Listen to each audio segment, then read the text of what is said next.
أعوذ بالله من الشيطان الرجيم.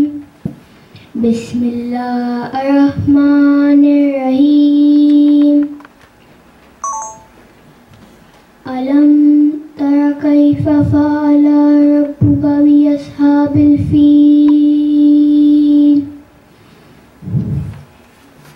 ألم يجعل كيدهم في تضليل فأرسل عليهم طيرا أبابيل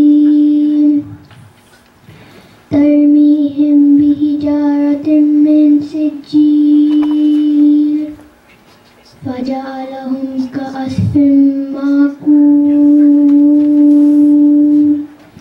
صدق الله العظيم. In the name of Allah, the Beneficent, the Merciful. Have you not seen how Allah dealt with the people of the elephant? Did he not thwart with the scheme and send flocks of birds against them that pelted them with stones of baked clay and rendered them like the folder left in manger after being eaten by cattle? Salawat.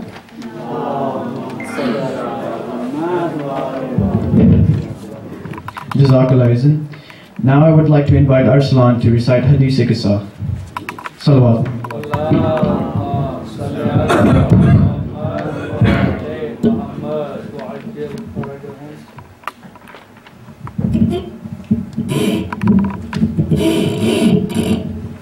Bismillahirrahmanirrahim.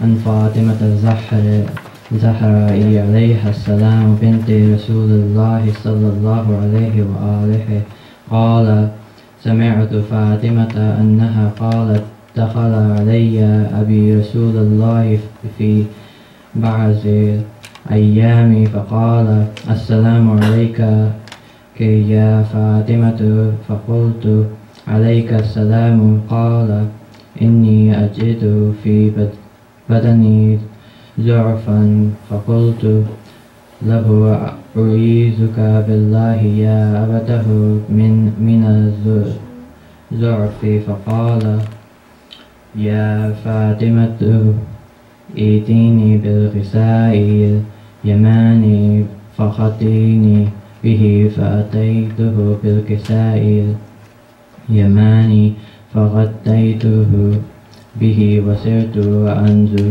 إليه وإذا وجهه يتلاله كأنه بدر في ليلة تمامه وكماله فما كانت إلا ساعة وإذا بولدي الحسن عليه السلام قد أقبل وقال السلام عليك يا أمه فقلت وعليك السلام يا قرة عيني وثمرة فؤادي فقال يا أمه إني أشم عندك رائحات طيبات كأنها رائحات جدي رسول الله فقلت نعم إن جدك تحت كسائي فأقبل الحسن عليه السلام نحو الكساء فقال السلام عليك يا جده يا رسول الله أتأذن لي أن أدخل معك تحت الكساء فقال وعليك السلام يا ولدي ويا صاحب حوزي قد أذنت لك فدخل معه تحت الكساء فما كانت إلا ساعة وإذا بولدي يا الحسين عليه السلام قد أقبل وقال السلام عليك يا أمه فقلت وعليك السلام يا ولدي ويا قرة عيني وثمرة فؤادي فقال لي يا أمه إني أشم عندك رائحات طيبات كأنها رائحات جدي رسول الله صلى الله عليه وآله فقلت نعم إن جدك وأخاك تحت الكساء فدنا الحسين عليه السلام نحو الكساء وقال السلام عليك يا جده السلام عليك يا من اختاره الله أتأذن لي أن أكون معكما تحت الكساء؟ فقال عليك السلام يا ولدي ويا شافعه أمتي، قد أذنت لك. فدخل معهما تحت الكساء فأقبل عند ذلك أبو الحسن علي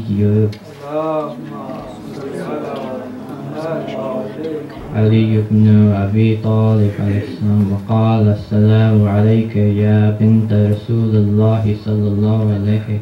فقلت وعليك السلام يا أبا الحسن عليه السلام ويا أمير المؤمنين. فقال يا فاطمة إني أشم عندك رائحات طيبات كأنها رائحة أخي وابن عم رسول الله صلى الله عليه. فقلت نعم، ها هو مع ولديك تحت الكساء. فأقبل علي عليه السلام نحو الكساء وقال السلام عليك يا رسول الله صلى الله عليه،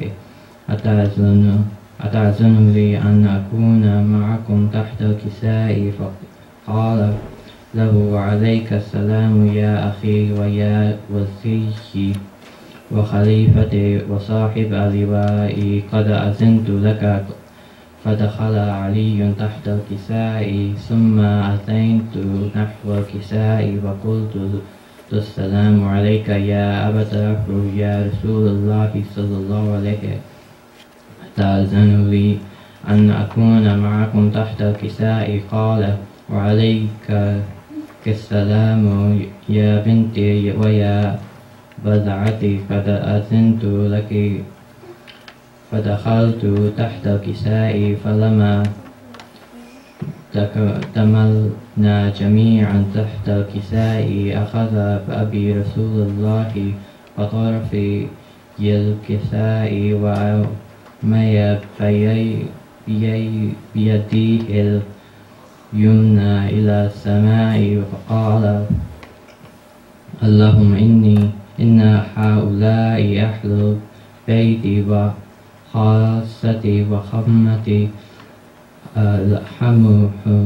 لحمي ودمهم دمي، يؤلمني ما يؤلمهم ويحزنني ما يحزنهم، على حرب لمن حاربهم وسلم لمن سالمهم، وعدو لمن عادمهم، ومحب لمن أحبهم، إنهم إني وأنا منهم. فاجعل صلواتك وبركاتك ورحمتك وغفرانك ورضوانك علي وعليهم، وأذهب عنهم الرجس وطهرهم تطهيرا. اللهم صل على محمد وآل محمد.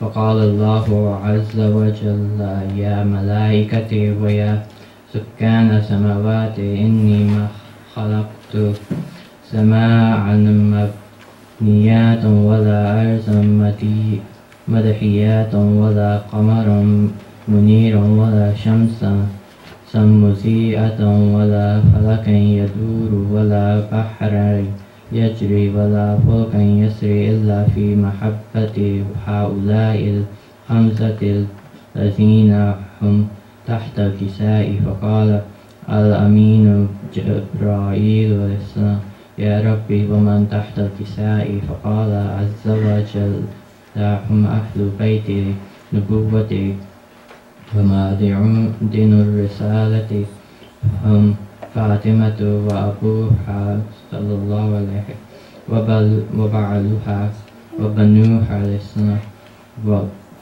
فقال جبرائيل عليه السلام يا ربي أتأذن لي أن أهبط إلى الأرض لأكون معهم سادسا؟ فقال الله نعم قد أذنت لك. فحبتك الأمين جبرائيل عليه السلام وقال السلام عليك يا رسول الله لعل علي الأعلى يقرئك السلام ويخصك بالتحيات والإكرام ويقول لك عزي وعزتي والجلال إني ما خلقت سماعا مبنية ولا أرضا مدهية ولا قمرا منيرا ولا شمسا مضية ولا فلاكا يدور ولا بحرا يجري ولا فلكا يسري إلا لأجلكم ومحبتكم وقد أذن لي أن أدخل معكم فهل تأذن لي يا رسول الله صلى الله عليه وقال رسول الله وعليك السلام يا أمين الوحي الله إنه نعم قد أذنت لك فدخل جبرائيل معنا تحت الكساء فقال لأبي إن الله قد أوحى إليكم يقول إنما يريد الله ليذهب عنكم الرجس أهل البيت ويطهركم تطهيرا. اللهم صل على محمد وعلى محمد. فقال علي لأبي يا رسول الله أخبرني ما لجلوسنا هذا تحت الكساء من الفضل عند الله. وقال النبي والذين بعثني بالحق نبيا واصطفاني بالرسالة نجيا ما ذكر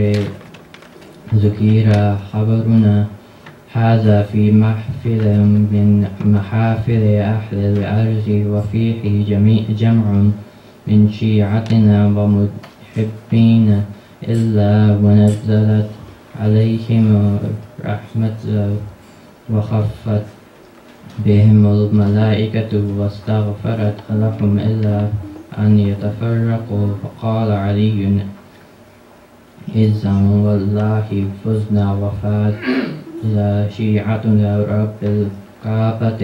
وقال النبي ثانيا يا علي والذي بعثني بالحق نبيا واصطفاني بالرسالة نجيا ما ذكر خبرنا هذا في محفل من محافل أهل الأرض وفيه جميع من شيعتنا ومحبين وفيهم معموم إلا وفرج الله همه ولا مغفوم إلا وكشف الله غمه ولا طالب حاجة إلا وقضى الله حاجته. فقال علي إذا والله فزنا وسعدنا وكذلك شيعتنا فازوا وسعدوا في الدنيا والآخرة ورب الكعبة.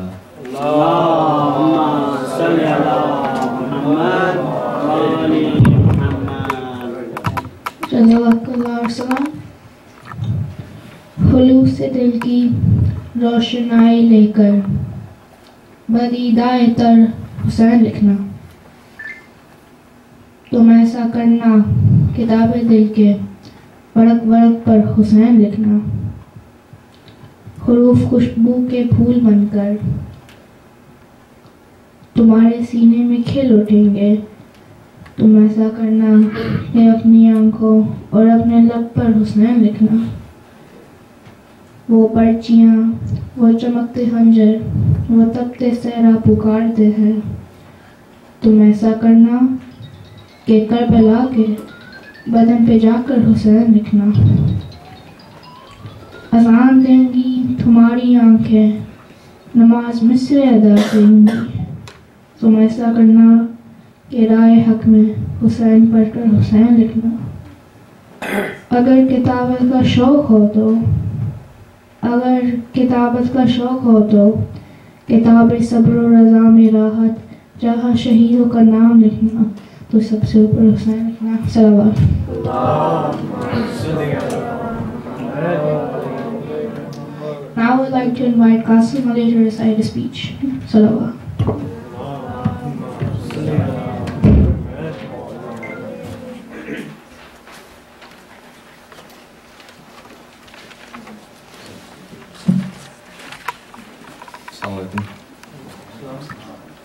Hazrat Qasim was the youngest son of Imam Hussnain Ali. Qasim was born in 47 AH, 3 years before his father was martyred.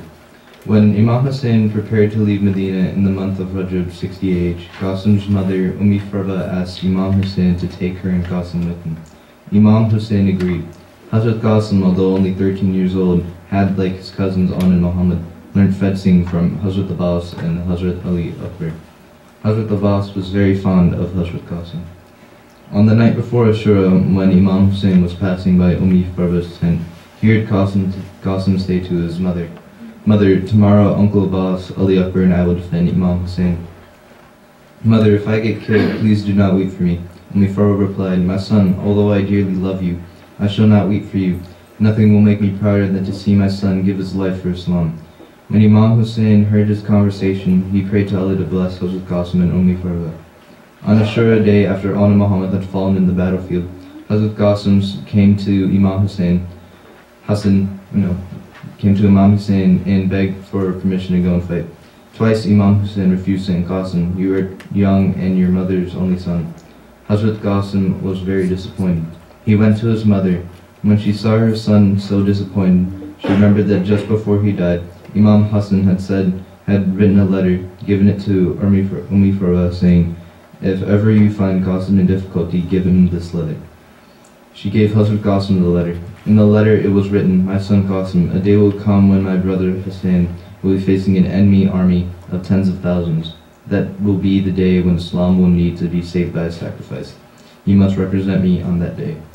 Hazrat Qasim read the letter. He smiled. He rushed to Imam Hussain and gave him the letter. After reading the letter, Imam Hussain said, "Oh my brother's son, how can I stop you from doing what your father wanted you to do? Bismillah, go, Allah be with you." Imam Hussain tied Imam Hassan's turban on the head of Hazrat Qasim and helped him mount his horse. As Qasim was riding out, Imam Hussain said, "Inna lillahi wa inna ilayhi rajiun." Hazrat Qasim said, "Oh my uncle, do not be upset. I do not fear death. Death for Islam will be sweeter for me than honey." Hazrat Qasim came to the battlefield. He was a very handsome boy. When the enemy saw him, they began to murmur, "How can we kill someone whose face is shining like the moon?"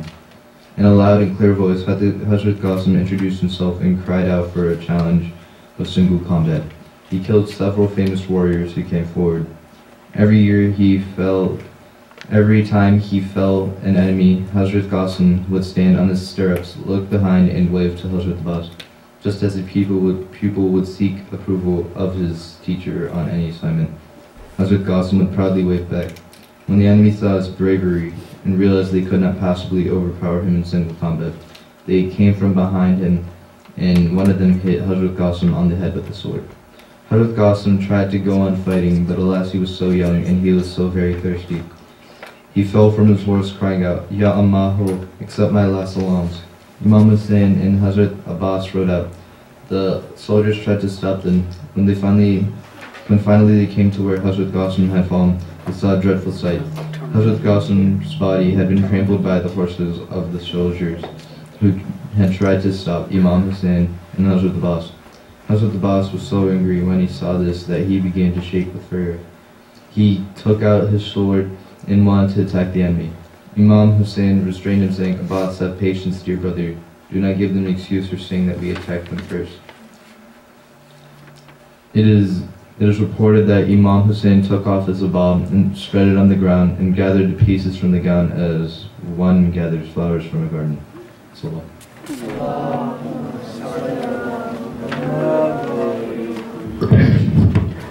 Jazakallah Qasim.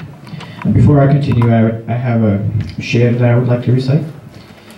कि मोहम्मद से वफा तूने तो हम तेरे हैं, कि मोहम्मद से वफा तूने तो हम तेरे हैं, ये जहाँ चीज़ है क्या लौह कलम तेरे हैं. Please recite salawat.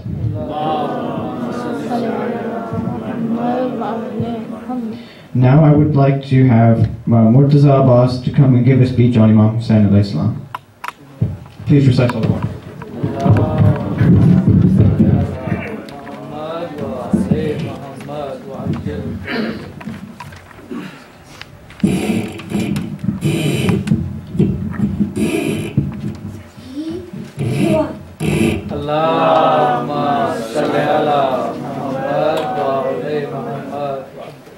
He was forced to submit to oppression, but he stood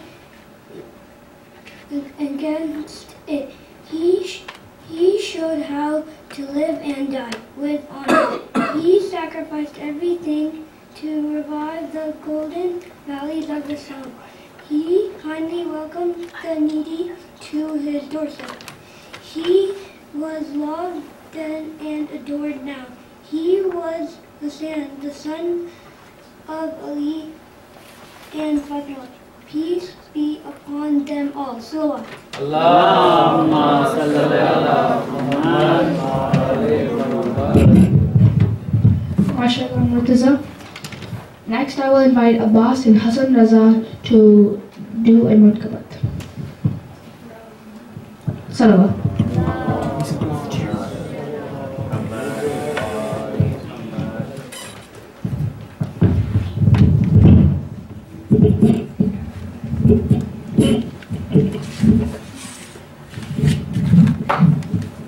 Bismillahirrahmanirrahim. Ali, Ali, say Ali, Ali. Ali, Ali, say Ali, Ali. Every moment, everybody. Ali, Ali, say Ali, Ali. Ali, Ali, say Ali, Ali. We love you, Mawla Ali. We love you, Mawla Ali. When you are in sorrow, we sign Ali. Then you will feel that you are close to Mawla Ali. If you want to stay happy, Ali, Ali, say Ali, Ali. Ali, Ali, say Ali, Ali. Every moment, everybody. Ali, Ali, say Ali, Ali. Ali, Ali, say Ali, Ali. Every love, every moment, everybody. Ali, Ali, say Ali, Ali. We love you, Mawla Ali. We love you, Mawla Ali. They will go to heaven, the ones who love Ali. And they will go to hell, the ones who don't love Ali. Prophet is saying, definitely, Ali, Ali, say Ali, Ali. Ali, Ali, say Ali, Ali. Every moment, everybody. Ali, Ali, say Ali, Ali. Ali, Ali, say Ali, Ali. We love you, Mawla Ali. We love you, Mawla Ali. Allahumma salli ala Muhammad wa ali Muhammad wa ali Muhammad. Allahumma salli ala Muhammad wa ali Muhammad. MashaAllah. Okay. दुश्मन हमारे गुजरेंगे दोज़ख की गली से, हुसैनियत का खून करके उलझते हैं जली से, नारों से नदरनों से नरेली से, सुधरेंगे ये तो जुल्फ़िकार अली से. Please recite salawat. Now I would like to invite Abbas Raza to give his speech on heaven. Please recite salawat.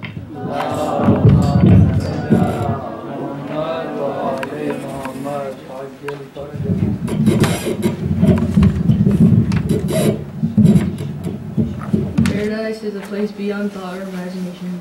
Brief descriptions of it have reached us through the Quran, mainly in Surah Rahman and Sunnah. After leaving this world, you will wait to be called on and will present yourself in front of Ridwan, the most handsome angel who is given the task to admit people into paradise. We have assured that heaven is a place with never-ending place of happiness with no time limit, no feelings of insecurity and anxiety, and no fear of ever being expelled. As you enter heaven, you will be served your first meal. The food and drinks of paradise only resemble the food and drinks of this world in name, but in shape, form, and taste they are different. Each bright bite from the dates, olives, grapes, figs, bananas, and pomegranates of paradise will taste differently, and from each a different aroma will be admitted. These fruits, as well as all food, will be available at any time. Their availability will not depend on seasons or productions. There will also be no pits or fields to disturb you and no garbage cans around. In fact, there is no hunger in paradise, and you will never worry about punishing yourself by dieting or weight loss again. The food of paradise does not need to be cooked or prepared, so women will not spend half their lives in the kitchen. The food does not rot, nor does it cause food poisoning, or nor does it transform into waste in our bodies. It is known that you will be given a flawless body with no disabilities or sickness. You will also find yourself to be as tall as Prophet Adam, as handsome as Prophet Yusuf, and will have the beautiful voice of Prophet Dawood, and the same age of Prophet Isa at 33, and the noble character of Prophet Muhammad. There are 3 levels of paradise. The lowest level is Jannatul Mawa, the middle level is Jannatul Adnan, and the highest level is Jannatul Firdaus. Each stage can accommodate the entire mankind, and the distance between each is the distance between the earth and the sky. The garden of the lowest ranking patient will be 10 times the size of this world.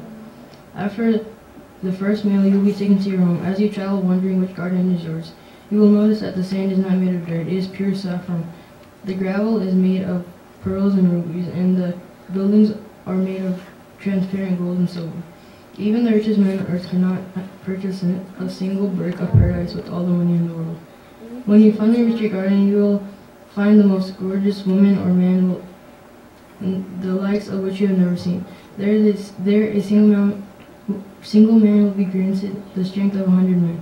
He will embellish himself with lavish jewelry like crowns and bracelets. Women will be given whatever they desire. Best of all, no one will consider evil. An ordinary palace is a huge barrel 16 meters tall, carved out within, having 70,000 rooms, and built in such a way that every room is completely private. The silken couches will be elevated, and hundreds of young lads will be there to serve you, bringing whatever you desire at a simple thought. No such remote control has been created in the world. All traces of jealousy, hatred, greed, and pride will be removed from everyone in these huge social gatherings. There will be no problems, anxiety, backstabbing, breakups, divorce, or any kind of tension in paradise. The best part is that there is no waking up in the morning to rush to work in order to clock in on time, to meet your monthly commitments, or to liking the nonsense of your boss. In fact, in paradise there is no tiredness, sleep, or night. Paradise will not be lit by the sun giving off nuclear rays, but it will be lit by the shimmering light of the Arsh itself. It will be as gentle as the rays just before dawn. The best part of paradise is that you will be with everyone you love, past and present. Have everything you want with no fear of death for anyone, nor scarcity of pleasures. Paradise is a pure place reserved for only the pure. It is reserved for those who do not seek arrogance or power in this world, who have iman, faithfulness, and good character, and who realize the ticket to paradise is undergoing the temporary hardships of this world. Salawat.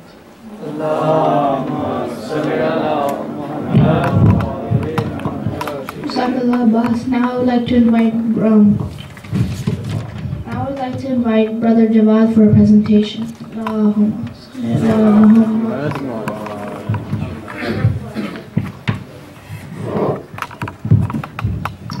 A'udhu billahi minash shaitanir rajim. Bismillahir rahmanir rahim. In the name of Allah, most beneficent, most merciful. All praises belong to Allah, the most beneficent, most merciful. Afterwards, honors and salutation goes to Prophet Muhammad Mustafa sallallahu alaihi wasallam and his pious and holy progeny. The topic of our discussion for today I've chosen is who is Hussnain? So before I give my presentation, I want to ask all the youngsters for this question. Who is Imam Hussnain? Who can answer me? Tell me something about him. Anyone? No one knows anything about him? Really? Yes. Imam Hussnain alayhi salam was the son of Imam Ali alayhi salam, who was the first Imam. Yes. And Imam Hussnain alayhi salam was the third Imam. Yes, definitely. And he was one of the first Imams to have a brother to be an Imam. Yes. Well. And was the one Imam who gave sacrificing Karbala. Yes, absolutely. Anyone else? Does anyone know why the whole event of Karbala occurred? Yes, please. Save Islam. Absolutely. Like Brother Hussnain said, and sorry, I'm kind of under the weather. Imam Hussain is the third of our Imams. And we believe in the 12 Imams. He was born in 626 CE. He was about 4 years old, 4.5, at the time of martyrdom of Prophet Muhammad. He was born in Medina, which is currently Saudi Arabia. Back in that day, it was known as Hijaz. He was martyred in 680 CE in Karbala at the age of 53. He's from the progeny of Prophet Ibrahim through Prophet Ishmael. Currently, he has most literature, poetry written about as a single individual in most languages, most known languages. And as most of you guys probably know, that at the Arba'in in Karbala, even a few days ago, it was the largest peaceful gathering in human history. About 20 million people this year, and Arba'in of January this year was about 17 to 18 million people. This is a picture from Karbala.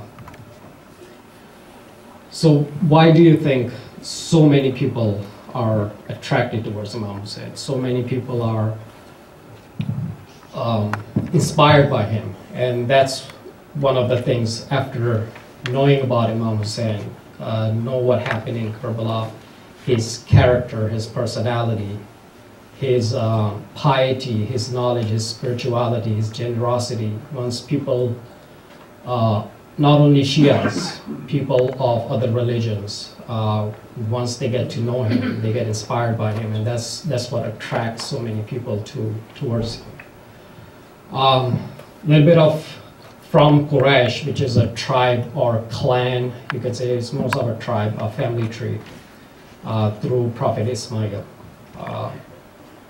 It was two families, Banu Hashim and Banu Umayyah.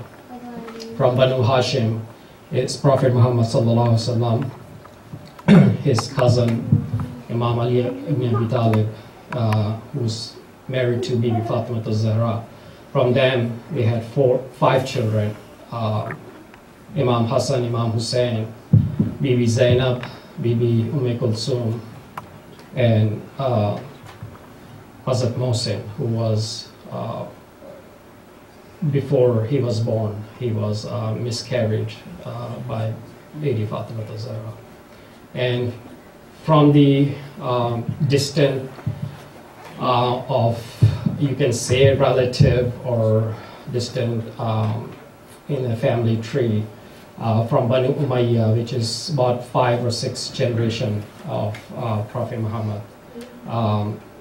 Abu Sufyan, who basically for his pretty much entire life after Prophet Muhammad announced his prophethood, fought against the Prophet. He tortured Prophet Muhammad. He exiled them basically for 3 years outside of Mecca. Then afterwards he tried to kill Prophet Muhammad. When Prophet Muhammad migrated, that's when the Hijrah year began. Afterwards he fought Prophet Muhammad again in the battle of Badr, Uhud, and several other battles. He couldn't defeat Prophet. He was still on Kufr until Prophet Muhammad conquered Makkah, and by conquering he did not take out his sword. He put on the ihram, which is a dress of Hajj, and walked in the Makkah with his some say 1,000 or 10,000 companions. That's when Abu Sufyan hypocritically embraced Islam from his son Muawiyah. Muawiyah, it was his second son, I believe, and from him is the Yazid ibn Muawiyah, who basically became the second caliph of the Umayyad dynasty. This is just a brief of who is Imam Hussein and who is Imam Hussein and who is Yazid from the family background. What led to Karbala is basically, like I said, Abu Sufyan's hypocrisy, fighting against Islam, fighting against Prophet Muhammad his entire life. Then the power, once the second caliph, Umar bin Khattab, became caliph, he made Muawiyah, the son of Abu Sufyan, governor of Syria, which is current day Syria. Back in the day, Syria was Jordan, Israel, Palestine, and 2 more countries. So it was a huge land close to Rome. Muawiyah was married to a Christian lady of a Roman background, so Yazid was basically half whatever Muawiyah's religion was and half Christian.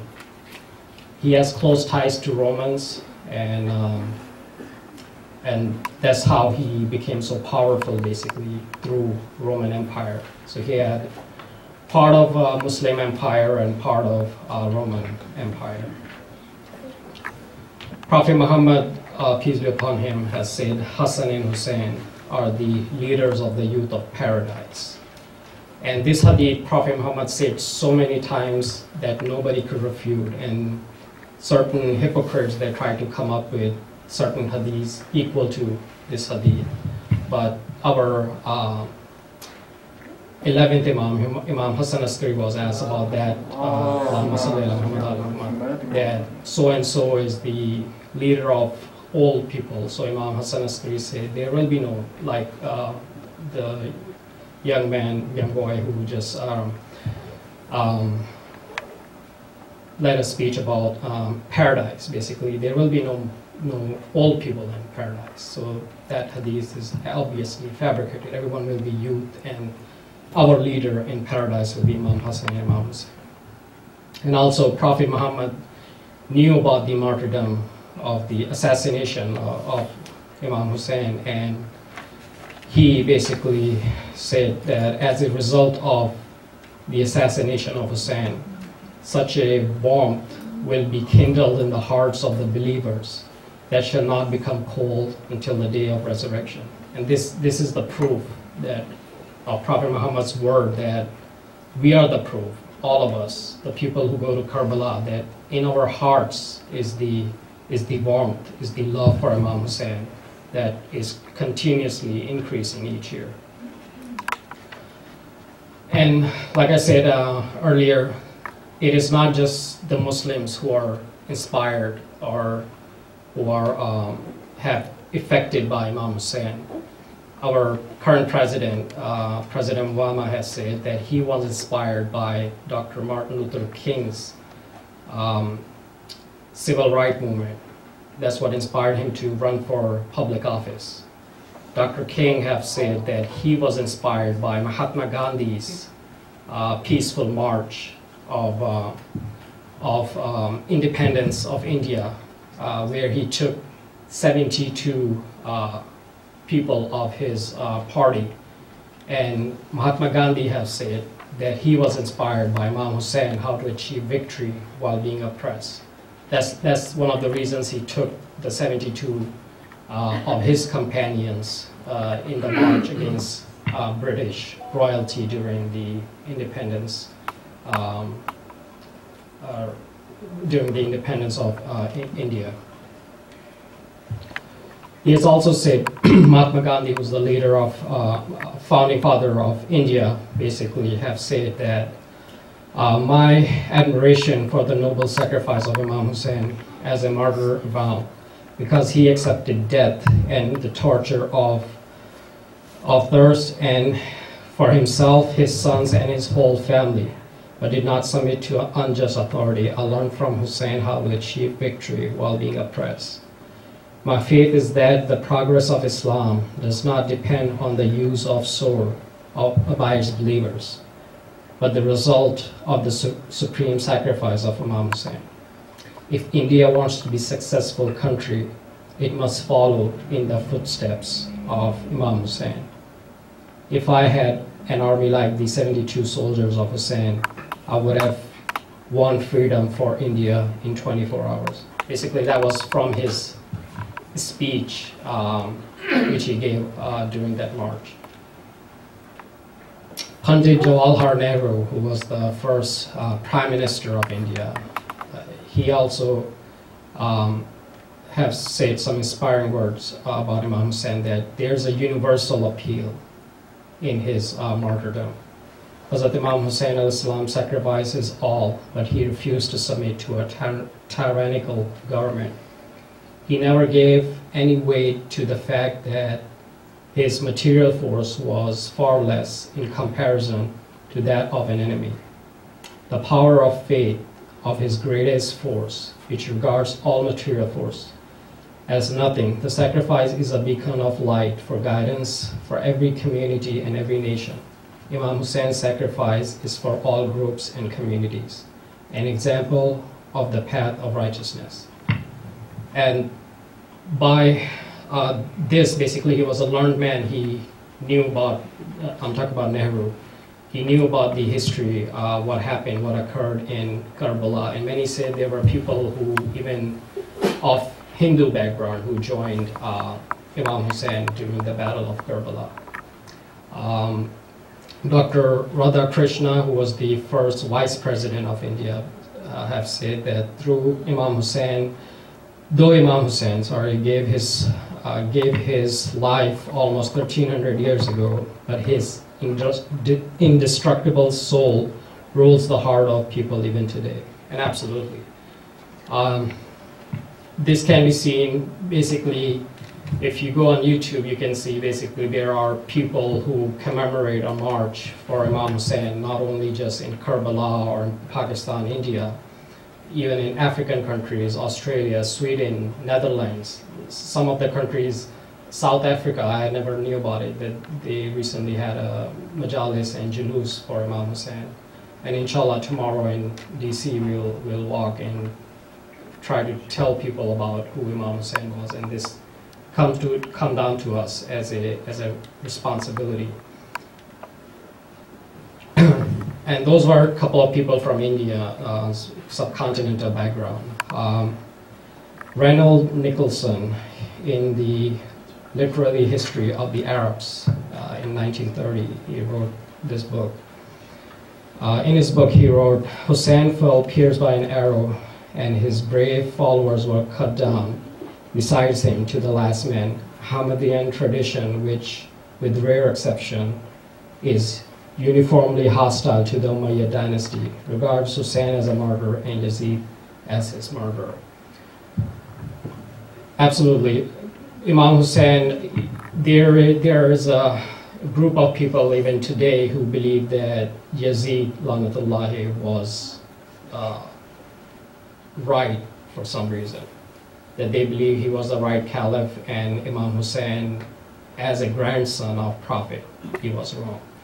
And they are also funded by Saudi Arabia. These people basically are fighting against their publishing literature, giving out lectures, putting it on YouTube, creating websites, writing articles, basically with this ideology, which even non-Muslims recognize. People who have learned history recognize that Imam Hussein was on the right path and acknowledge Yazid, as his murderer. Edward Gibbons, who is another historian, wrote in his book, in a distant age and climate, the tragic scene of the death of Hussein will awaken the sympathy of the coldest reader.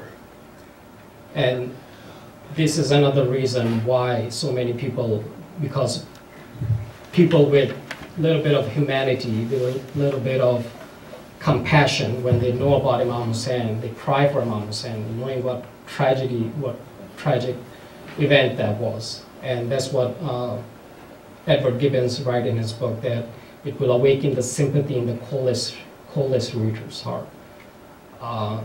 Again, coming back to those people basically who deny this fact, or people who are fighting against it, people killing Shias in Pakistan, in Bahrain, in Syria, in Iraq, all these Arab countries, basically, who are against Shias. In my opinion, in opinions of many, they lack humanity.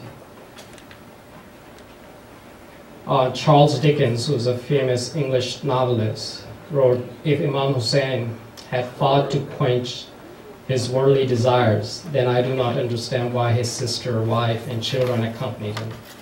It stands to reason, therefore, that he sacrificed purely for Islam." Absolutely, the main reason why Imam Hussein did take his children, his women to this battlefield was not just to basically just die in the desert, and then later on Yazidi army could have ruled. Basically, they did rule, and still several people believe in that Imam Hussein rules against the leader of his time. But if it wasn't for Bibi Zainab, it wasn't for the children, Bibi Sakina, we wouldn't have received the knowledge of what happened in that desert in Karbala, what happened, and we wouldn't have that sympathy and that the heartwarming of humanity in our hearts if it wasn't for them. And that's why we today have been practicing the Islam which is taught by Ahlul Bayt. Edward Brown, who's the professor of Arabic in the University of Cambridge, in his book, History of Persia, wrote, "A reminder of the blood-stained field of Karbala, where the grandson of the apostle of God fell at length, tortured by thirst and surrounded by the bodies of his murdered kinsmen, has been at any time since has been then sufficient to evoke, even in the most lukewarm and heedless, the deepest emotion, the most frantic grief, and an exaltation of spirit before which pain, danger, and death shrinks to unconsidered trifle." Again, he is another non-Muslim who basically praises the people who cry for Imam Hussein, basically people who remember Imam Hussein's tragedy every year. Charles Eaton, who in his book Islam and Destiny of Man wrote, to this day Hussein's death is commemorated annually by an outpouring of grief which leaves the Western observers appalled. But this grief has a universal significance. The Shias weep and wail not only for the death of this gallant doomed man, but also for a world in which such things can happen. Absolutely. In which the good are put down while the wicked prosper. They lament this cruel world's destruction of so much that is beautiful, noble, and precious. They grieve over the triumph of naked power and over this insult offered to bright hope. Absolutely. He basically summarized what Shias basically commemorate annually for Imam Hussein. We don't just cry that this tragic event occurred, but we cry that it occurred to such a beautiful and honored people. They were taken away from us, basically. And this is the reason, basically, we commemorate this tragedy every year and remember it every year. James Corn, who is another British author, in his book wrote, in his book History of China, under the chapter of Imam Hussein, the grandson of Holy Prophet, peace be upon him, wrote, Hussein's companion faced 8 kinds of enemies. On the fourth side was the army of Yazid, basically, which was ceaselessly raining down arrows. The 5th one was the son of the Arabia that was scorching their bodies. The 6th foe, or the enemy, was the desert of Karbala, the sand of which were scorching like the heated furnace. The 7th and the 8th foes or the overpower hunger and the unbearable thirst. Thus, on those who fought with thousands of infidels in such condition has ended bravado. On such a people, no gallant hero can ever be preeminence. Again, these are some of the words of non-Muslims who basically I just described, who are affected by Imam Hussein and the tragedy of Karbala. Even today, this year, there were several Christian priests and people from the Vatican who visited Imam Hussein's shrine during the 10th of Muharram. This picture was basically published in one of the newspapers of Iraq. Even people of Hindu background, this is Sri Shankar Ravi, who's a Hindu priest, visited Imam Hussein a few years ago, again affected by the tragedy of Karbala. Now I'm going to conclude with a few of the sayings of Imam Hussein alayhi salam. Although his entire life is full of wisdom and knowledge and spirituality and du'as, Imam Hussein have said that his message to non-believers or people basically of all religious backgrounds, if you do not believe in religion and do not fear the hereafter, then at least be free from tyranny and arrogance. This is a universal message which Imam Hussein has said, basically, even though people who don't believe in any religion or have thoughts of afterlife, but in this world at least live freely, live free of tyranny. And he has also said, I swear by God, I shall not surrender as a humiliated person and shall not escape like a slave. That's what he said during his journey towards Karbala. Some people worship God to gain his gifts. This is the worship of the merchant. Some worship him to avoid his punishment. This is the worship of a slave. Some worship him solely to show gratitude towards him. This is the worship of the free. It is a very close saying to Imam Ali's, who basically say, I do not worship because of the punishment, nor do I worship for the greed of paradise, but I worship because I find him, Allah subhanahu wa ta'ala, worthy of worship. And on his journey towards Karbala, Imam Hussein said, this is one of my favorite sayings, that, oh God, what did he find who lost you? And what did he lose who found you? Basically, this is again a universal message for people of all faith.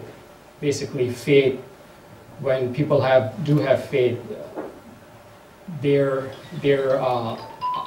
outpour or outcome on life is different.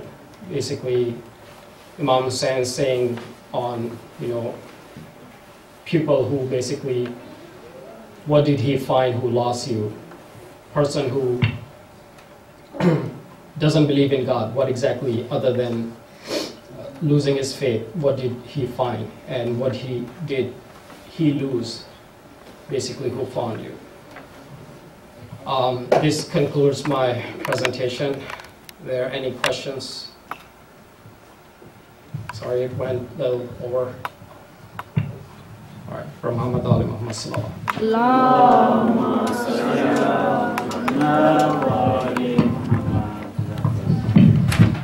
जज़ाकल्लाह जवाब वाले। जन्नत की आरज़ू में कहाँ जा रहे हैं लोग? जन्नत की आरज़ू में कहाँ जा रहे हैं लोग? जन्नत तो करबला में खरीदा हुसैन ने। दुनिया और आखिरत में जो रहना है चैन से, जीना अली से सीख लो, मरना हुसैन से। Please recite salawat.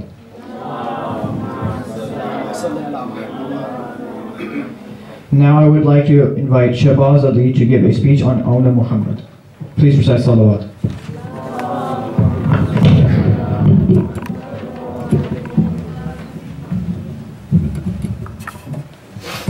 Bismillahirrahmanirrahim. I'm going to talk about Anu Muhammad. Anu Muhammad were the sons of Bibi Zainab and Abdullah ibn Jafar. They were quite young and learned how to wield a sword and fight from Hazrat Abbas. When the followers of the Holy Family began sacrificing their lives for Islam, Anu Muhammad felt that it was their turn to go to the battlefield. They went to their mother, Bibi Zainab, to ask for her blessings. Anu Muhammad assured their mother that they would fight with such bravery, and that whenever she thought of them, she would remember how brave they were.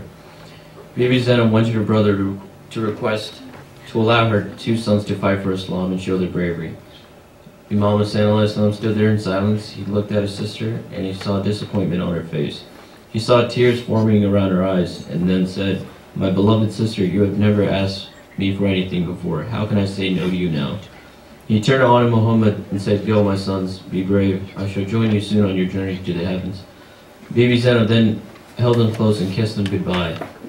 The boys raised their hands and said, "Fi aman Allah, mother." Bibi Zainab replied, "Bismillah, my sons. God be with you."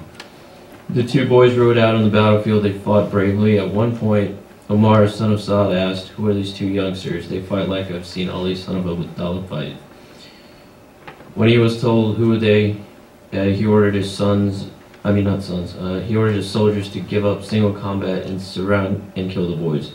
Anu Muhammad were attacked from all sides. Imam Hussein, Hazrat Abbas, and Hazrat Qasim stood by Bibi Zainab as she watched her sons fighting. Hardly a few minutes passed, and Anu fell from his horse and shouted for Imam Hussein. Just at that moment, another cry was heard, this time from Muhammad. Hazrat Abbas and Imam Hussein ran to the battlefield. Imam Hussein carried the body of Anu while Hazrat Abbas carried the body of Muhammad. Imam Hussein walked to Bibi Zainab's tent. He found her in sajda praying, "Oh my God, I thank you for accepting my sacrifice. My heart is filled with pride because my two sons have given their lives for your religion." Bibi Zainab came to the two bodies of her sons, addressing them, "My dear children, now I'm pleased with you, that you have proved your worth and laid down your lives for truth and pleased God and His Holy Prophet." Salawat.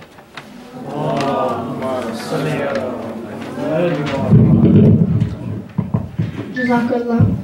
Now we'd like to call Brother Kumal and Brother Rizan to come up and recite the Nawa Dua al-Eid. Allahumma salli ala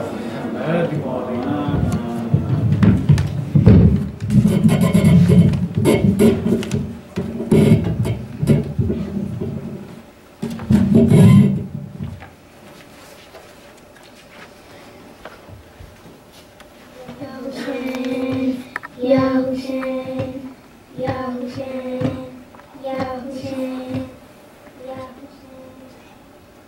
जब मेरे घर में अलम है तो अलमदार भी हो, जब मेरे घर में अलम है तो अलमदार भी हो, जब मेरे घर में अलम है तो अलमदार भी हो। शुक्र सच शुक्र तेरा शब्द और शब्बीर दिए, शुक्र सच शुक्र तेरा शब्द और शब्बीर दिए। बेटिया किए ज़ैनब तू मुझे बाद इसकी मेरी बस एक दुआ के बदले। या इलाही मुझे अब्बास बेटा दे दे, जब मेरे घर में अलम है तो अलमदार भी हो, जब मेरे घर में अलम है तो अलमदार भी हो, जब मेरे घर में अलम है तो अलमदार भी हो। आईना सब्र शुजाअत का बनाना मेरा, आईना सब्र शुजाअत का बनाना मेरा, बहू मेरी तस्वीर हो बच्चा मेरा, उसको देखो तो नजर आया सरापा मेरा। या इलाही मुझे अब्बास बेटा दे दे, जब मेरे घर में अलम है तो अलमदार भी हो, जब मेरे घर में अलम है तो अलमदार भी हो, जब मेरे घर में अलम है तो अलमदार भी हो। कोई बेयार मददगार अगर हो जाए, कोई बेयार मददगार अगर हो जाए, इल्तिजा बहन मदद अपनी ज़बान पर लाए, मुझको आवाज़ को दी वो मदद को आए। या इलाही मुझे अब्बास बेटा दे दे, अलमदार भी हो, जो मेरे घर में अलम है तो अलमदार भी हो, जो मेरे घर में अलम है तो अलमदार भी हो। मेरे मालिक मेरे होंठों पे जबाई ये दुआ, मेरे मालिक मेरे होंठों पे जबाई ये दुआ, मेरी आंखों में नजर आने लगी कर्ब बला, मेरे शब्बीर मुसीबत में गया है तन्हा, या इलाही मुझे अब्बास बेटा दे दे, जब मेरे घर में अलम है तो अलमदार भी हो, जब मेरे घर में अलम है तो अलमदार भी हो, जब मेरे घर में अलम है तो अलमदार भी हो। सलावत।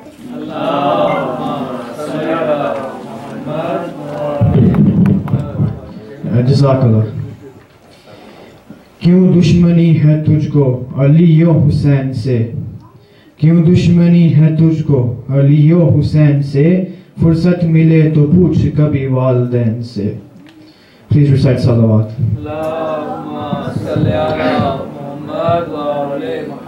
Now I would like to invite Meesam Naqvi to give a presentation on the teachings of Imam Jafar Sadiq alayhi salatu wasalam. Please recite salawat.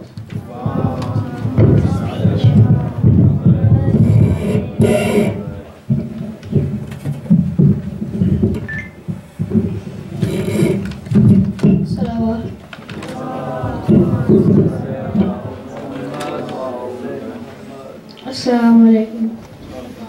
My name is Meesam and today I will be talking about a brief life history of our seventh Imam, Imam Jafar Sadiq, and his contributions to the technology and education today, which has impacted us massively.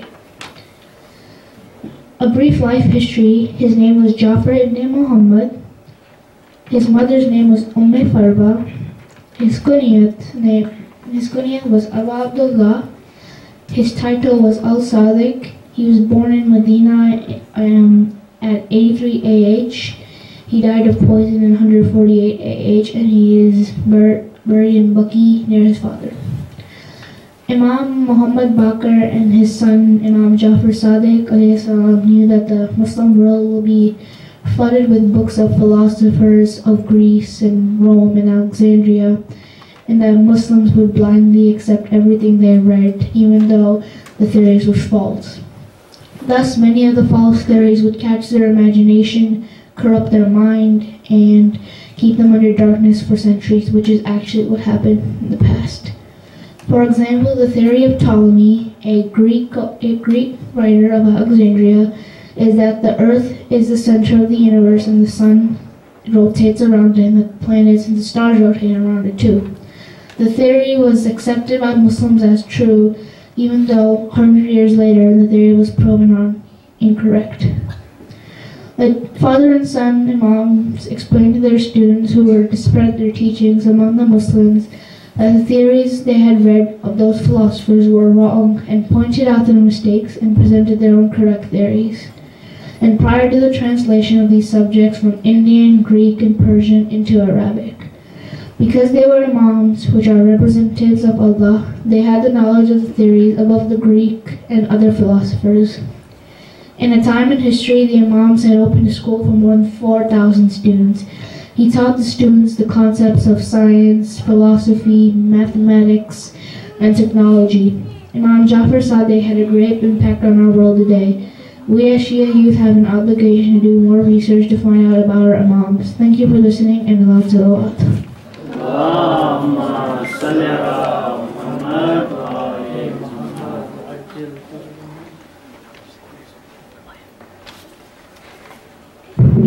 Next, I would like Hussnain Ali to recite a manqabat. Salawat.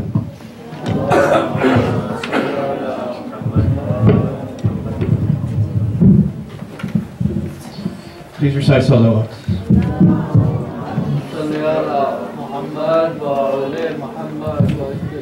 Ali से पूछे फजीलत नमाज पढ़ने की, अली से पूछे फजीलत नमाज पढ़ने की, अली से पूछे फजीलत नमाज पढ़ने की। علی سے پوچھے فضیلت نماز پڑھنے کی، جو کر رہا ہے مذمت نماز پڑھنے کی۔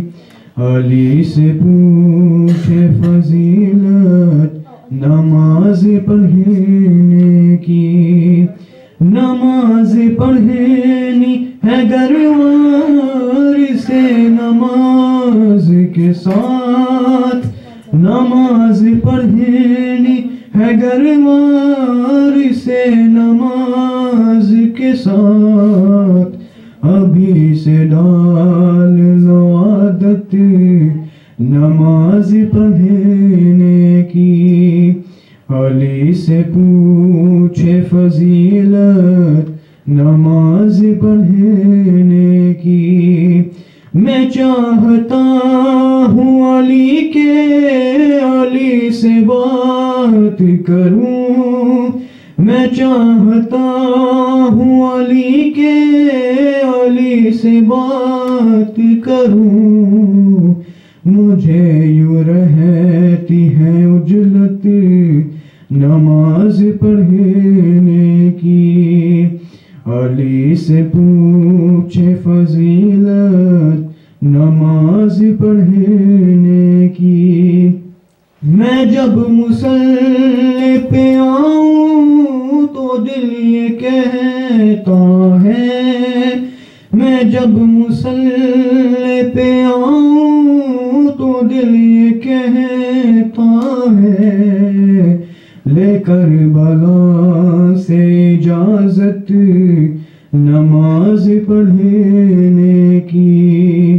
علی سے پوچھے فضیلت نماز پڑھنے کی، اے منکران نبیوں علی جو کہتے ہیں، اے منکران نبیوں علی جو کہتے ہیں، نہیں ہے کوئی ضرورت نماز پڑھنے کی، اگر بغیر ولایت ہو پھر تو ٹھیک ہے یہ، اگر بغیر ولایت ہو پھر تو ٹھیک ہے یہ، نہیں ہے کوئی ضرورت نماز پڑھنے کی۔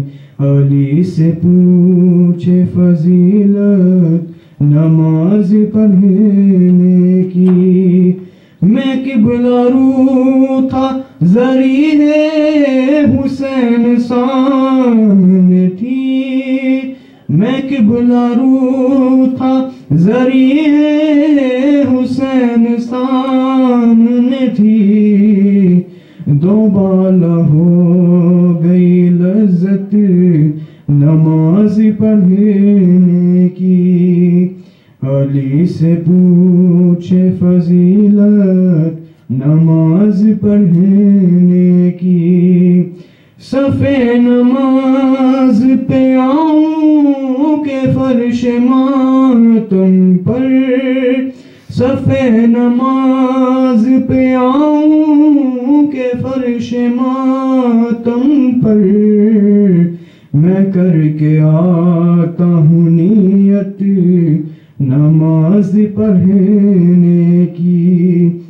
علی سے پوچھے فضیلت نماز پڑھنے کی، نماز پڑھتی رہی کربلا میں ان کی نماز، نماز پڑھتی رہی کربلا میں ان کی نماز، جو کر رہے تھے حفاظت نماز پڑھنے کی۔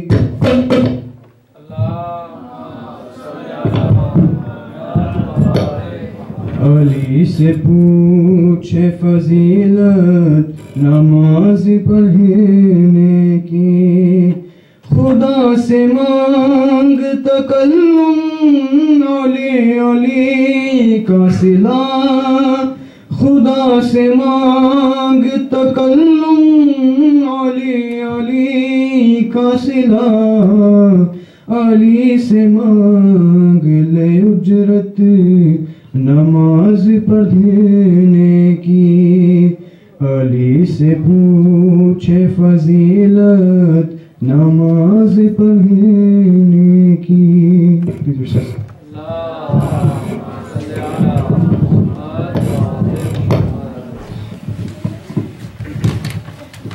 Next, I would like to invite Zaid Mohsen to recite Surah Fatiha. Allahumma salli ala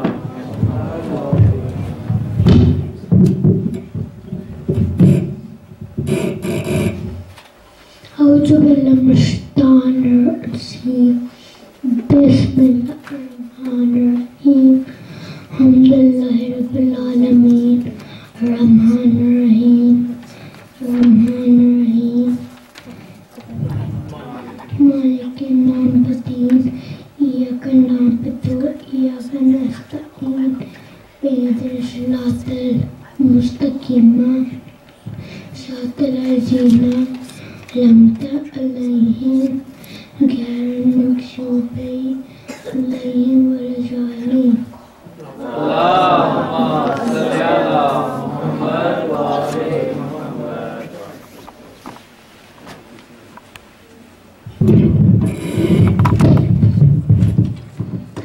Now I would like to invite Ali Mohsen to give a speech on Karbala. Please recite salawat.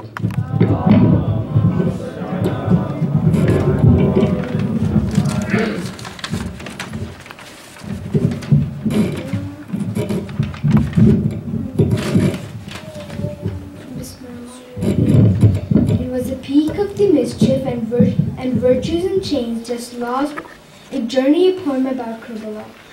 It was peak of the mischief and virtues and chains just laws were sacked with rules insane. As the Traitans on the rise and mass confused offered just lust with lies and faith abused. Thus the signs indicated a time dictated, some souls elevated as Hussein navigated. In the name of God, for sake of Islam, for freedom of life and soul of Islam, he gave greatest sacrifice, but not his hands, with the members of his kin and many of his friends. On and Muhammad, with the villain known as Heather, those children were slain. Now the feeling of the mother. Then the pride of the Hashims were back from the river, and the Traitans made sure he did not deliver. They cut off his arms, but spear was set, till an arrow hit the back, only eyes got wet. Fell Abbas from the horse, with no hands to support, then Hussein rushed to shore for a brother's end resort.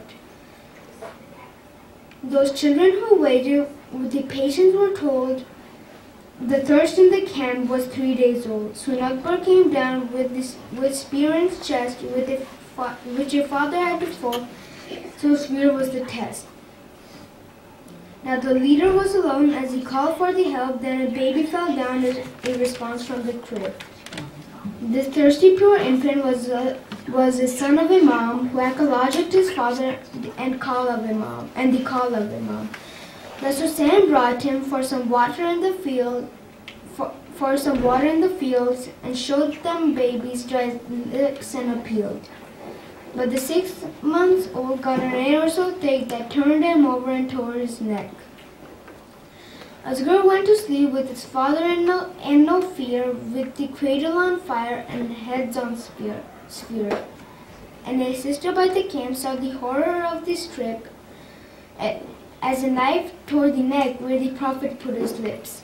And a child full of tears, with her tiny bleeding ears, bruises on her face, and her thirst souls flew. She ran for her father, who lay beheaded, and cried for the uncle for help she needed. Zainab looked for her in the sadness of that night, did inquire every soul in in the land of plight. But Sakina was sleeping on the chest of a body with the love of her father from fragments of his body. Then the camp pushed down while flames went up. Little children rushed out as their dresses lit up. It was night full of cries with the innocent quests. Shattered were the dreams, and broken were the nests. Our defenses lay to rest after trials and the tests.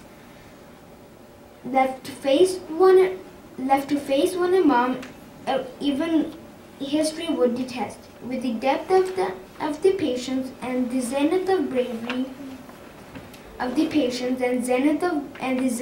bravery, Islam was rescued forever from the slavery.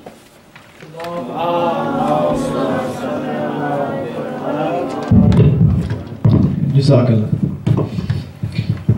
تا حشر یہ خیال میرے دل کا چین ہے، تا حشر یہ خیال میرے دل کا چین ہے، یعنی میری نجات کا ضامن حسین ہے. Please recite salawat.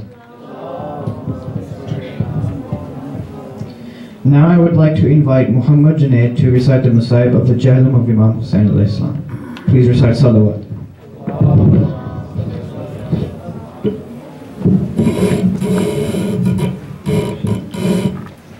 ایک سورہ فاتحہ کربلا کے تمام شہیدوں کے لیے.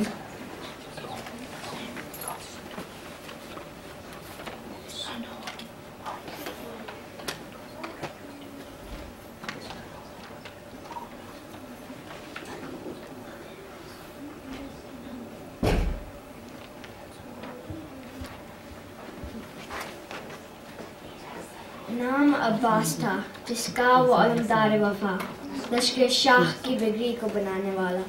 گر گیا ایک علم ہاتھوں سے مجبوری میں، کن ہاتھوں میں علم دے گیا جانے والا. صلوات.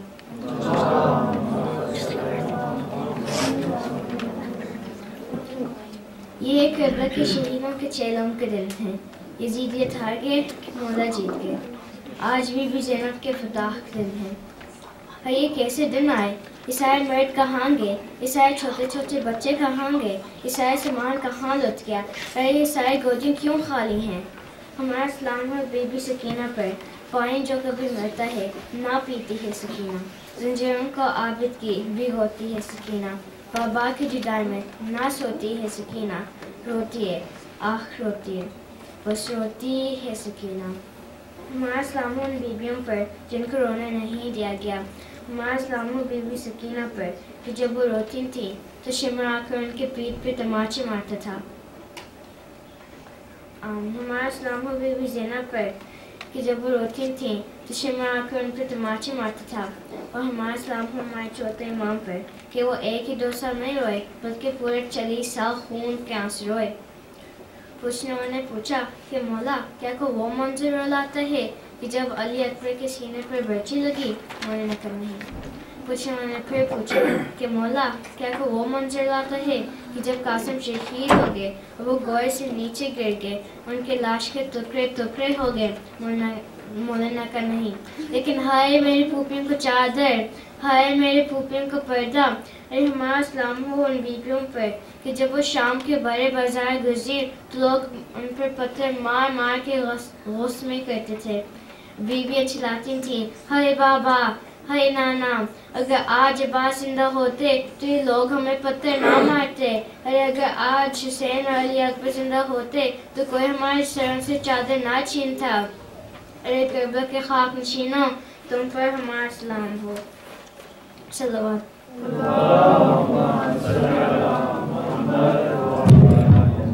MashaAllah. Now I would like to invite Qasim to read Salawat.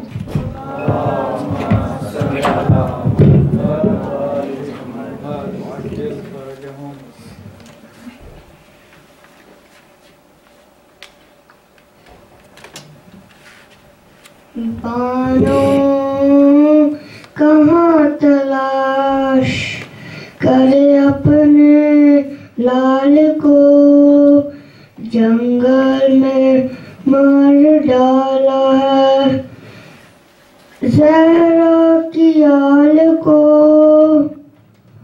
بانو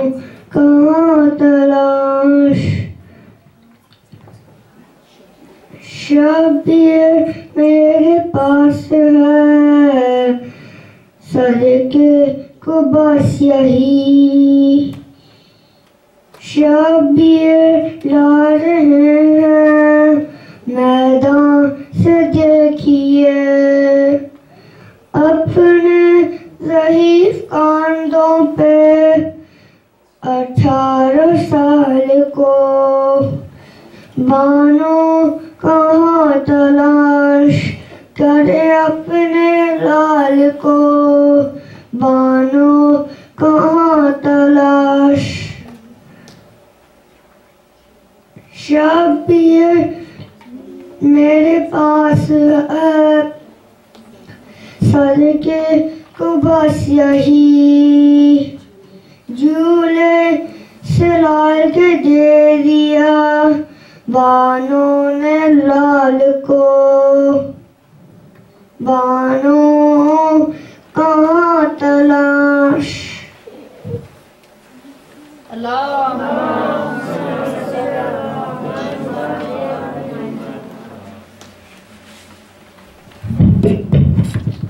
MashaAllah. Now we're going to start with the matam. So I would now like Bakr to recite an oha. Bakr. Ya Hussnain. Hussnain. Ya Hussein, Ya Hussein.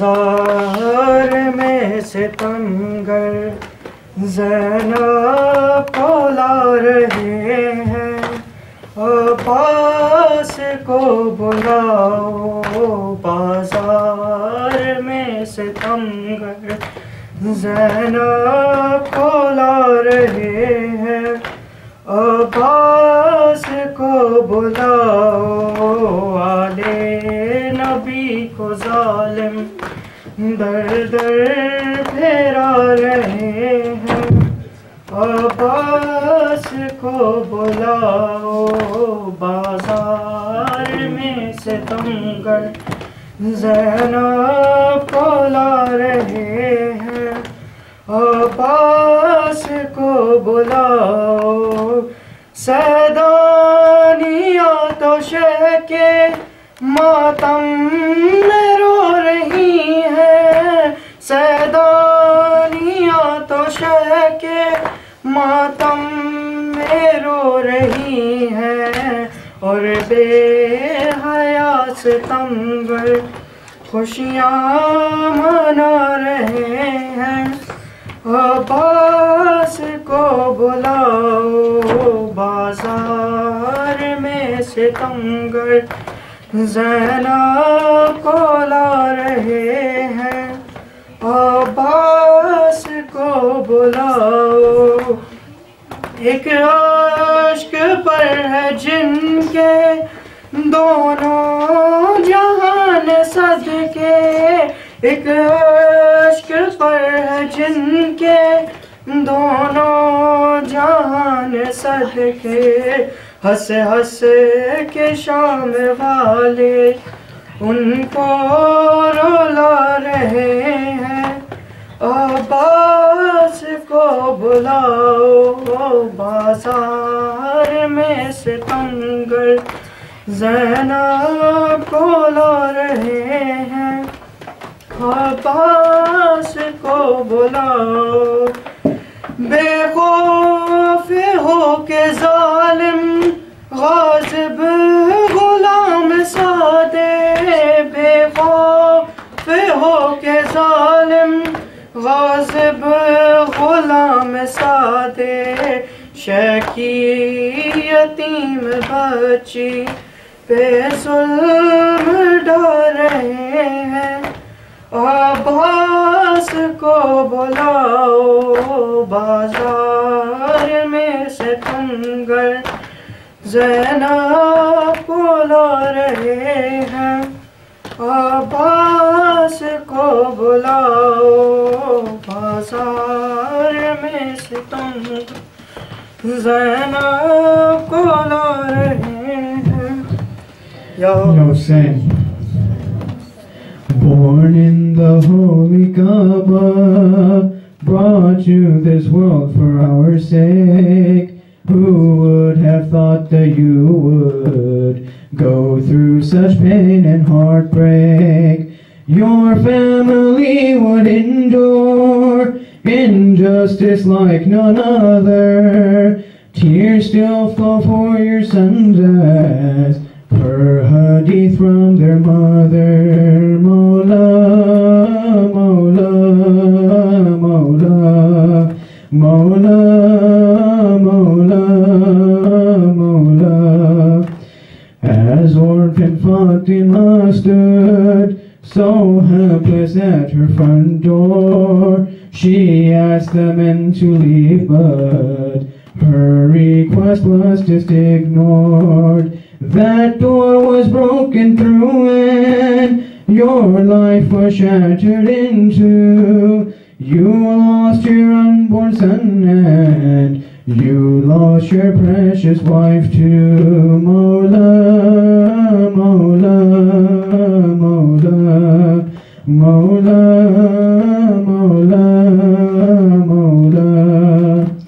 Riding the shoulders of the Holy Prophet of Allah, clearing the idols from the sacred pure house of Allah. A fearsome warrior you were and plowed it showered. So Ibn Muljam struck you in sajda, such a coward. Mawla, Mawla, Mawla, Mawla, Mawla, Mawla. After the Prophet's passing, you were bound like a prisoner, dragged through the streets so passing. People thought you're a sinner. Your daughter had the same fate. She too was made to suffer, dragged through the streets with such hate. Did they not recognize her? Mawla, Mawla, Mawla, Mawla, Mawla, Mawla. Then there was that son of yours whom you saw from a brave tribe. Karbala would soon come when Hussnain needs him at his side. You thought you could help them on the plains of Karbala. Instead you had to witness and wait for them in Jannah. Mawla, Mawla, Mawla.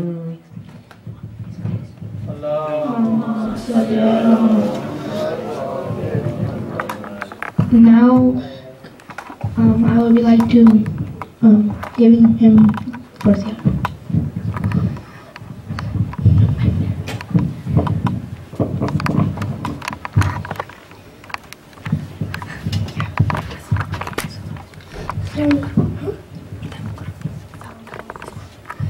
Assalamualaikum Rasulullah, Assalamualaikum Ya Habiballah, Assalamualaikum Ya Nabi Allah, Assalamualaikum Warahmatullahi Wabarakatuh, Assalamualaikum Ya Ibn Abi Talib, Assalamualaikum Warahmatullahi Wabarakatuh, Assalamualaikum Ya Fatimah Zahra, Assalamualaikum Warahmatullahi Wabarakatuh, Assalamualaikum Ya Aba Abdullah, Assalamualaikum Ya Ibn Rasulullah, Assalamualaikum Warahmatullahi Wabarakatuh.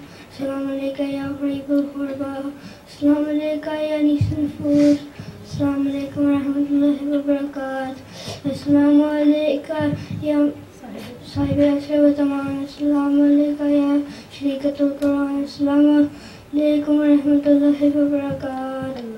Allahumma salli ala Muhammad wa ali Muhammad.